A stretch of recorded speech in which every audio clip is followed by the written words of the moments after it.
So with that, we're going to turn over the program to Cathy Boyer-Shesol, who's the Director of Communities for All Ages, and we'll continue our program. Great.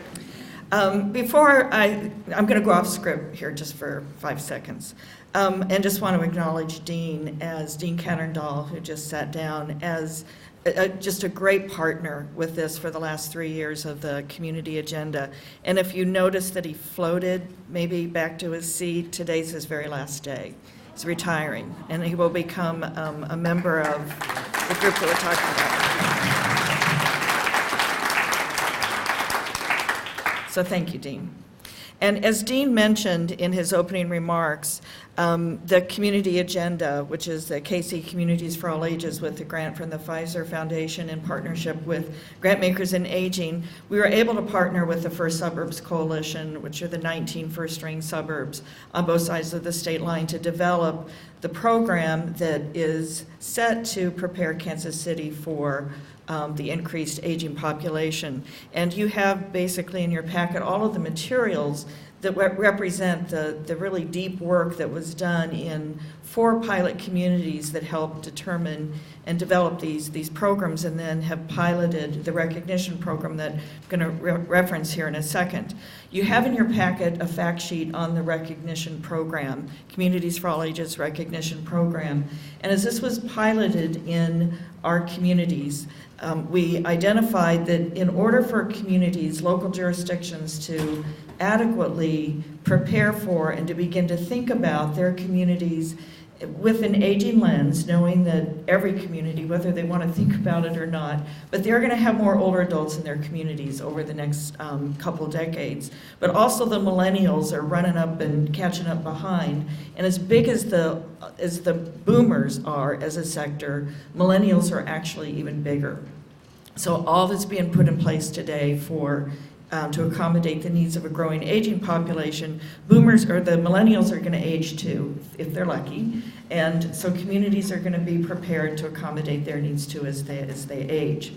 So using the Making Your Community Work for All Ages toolkit and the checklist that you have in your packet, a recognition program was developed to recognize communities that are choosing to be very intentional in their plans to make the current and future needs of their residents be accommodating.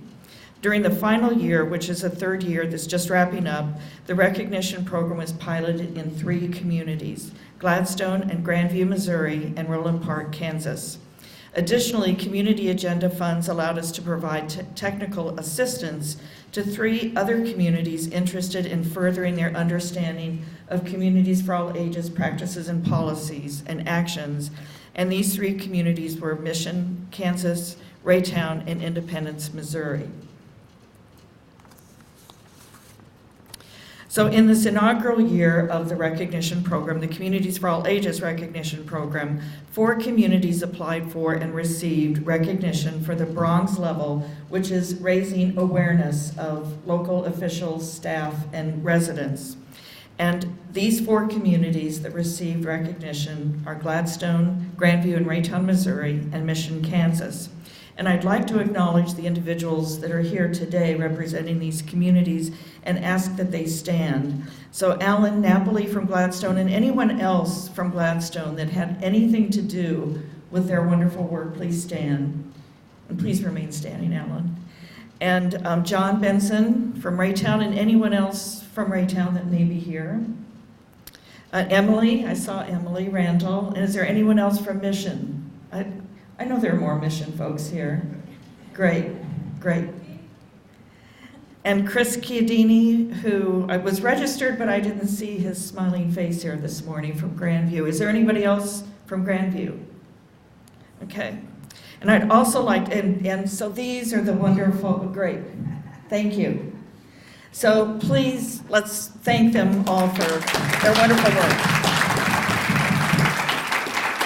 I'd also like to acknowledge those in Roland Park who are deeply involved in the awareness stage. So Roland, I know Jennifer, and anyone else from Roland Park, they're being very intentional in considering and developing their awareness strategies so that elected officials, commissions, residents, and staff are fully aware of the changing demographics and the kinds of policies and actions that Roland Park can make as a community for all ages. And is there anyone from Independence? Mary Hunt, are you here? They've also, we're one of our technical assistance programs, and they also are looking very intentionally about their work. Also like to just acknowledge Julie McLaughlin, who I know is here. And Julie, would you mind standing?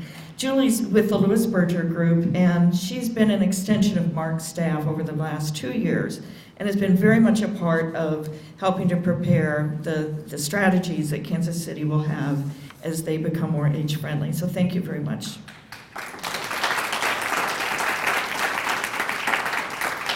I skipped ahead a little bit soon. Alan, Gladstone, you know, there always has to be a kid in the class that always is a high achiever, and that's Gladstone, at least for now, that applied for and received recognition at the silver level. So what this means, though, at the silver level is that there was a task force in Gladstone comprised of, I think, elected officials, city staff, and residents who went through that entire checklist.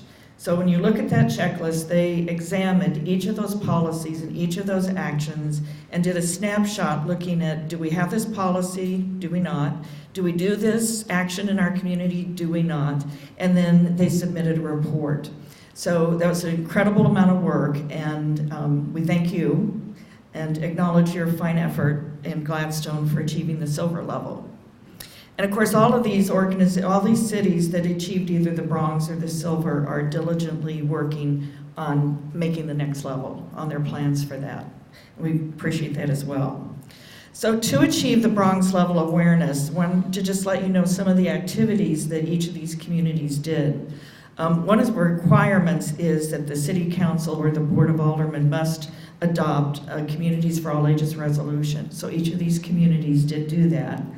As a part of raising the awareness, presentations were given to all of the city councils and a variety of commissions and committees within each of those local jurisdictions. Many of them created a Communities for All Ages section on their city's website, even though I have to say Gladstone is very hard to find that, but it is there. Many presentations to community groups that were given by either Mark's staff or extension of Mark's staff or actual city staff. Lots of presentations that are really important to raise the awareness of just what this issue is and why it's important and what communities can do in different ways. And as we chose the best practices today, I think when we consider that local jurisdictions, the kinds of activities and the kinds of discussions that they have, one thinks about it in terms of the buildings and the planning and the zoning. And so it was important today to bring out the diversity programs and the use of volunteers, that truly to be a community for all ages that embraces residents of all ages, that it's not just about the buildings and the sidewalks, as critical as those are, but it's about the human portion of Communities for All Ages as well. And our Bronx level folks also have put articles in their city publications. So those are just some examples of what the communities did in terms of products, but can't underscore really significantly enough the amount of presentations and encounters with residents and staff and local officials to better understand this program. So where do we go from here?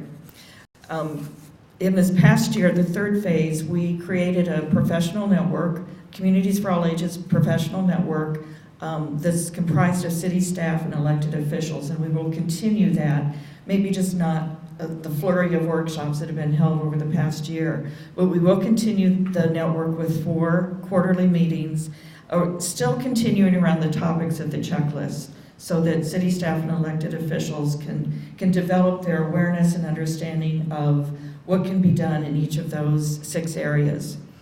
Because housing is so fundamental to aging in community and aging in place, we will continue throughout MARC to present workshops to help better understand the evolving needs of older adults and all ages.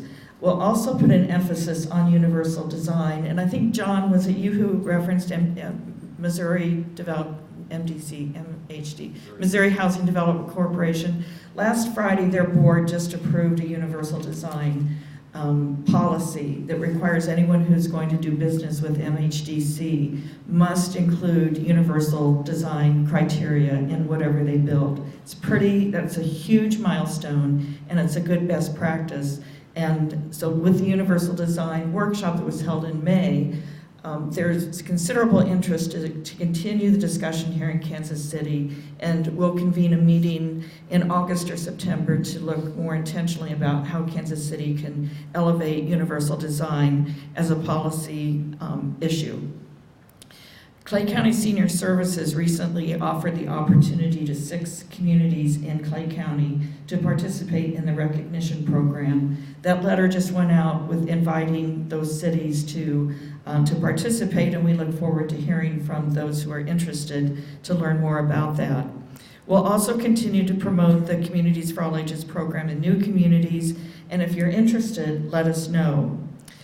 We've had several conversations with new communities that will continue addressing this with them so that it moves past a discussion into action. And at your tables are copies of the beginnings of a best practice booklet, and I think, Dean, you referenced this.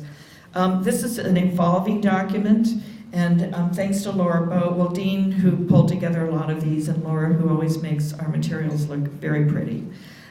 It's evolving. We're going to put this on our website and hope that each of you will offer your best practices in your communities and your agencies so that this will be a living document and will continue to develop.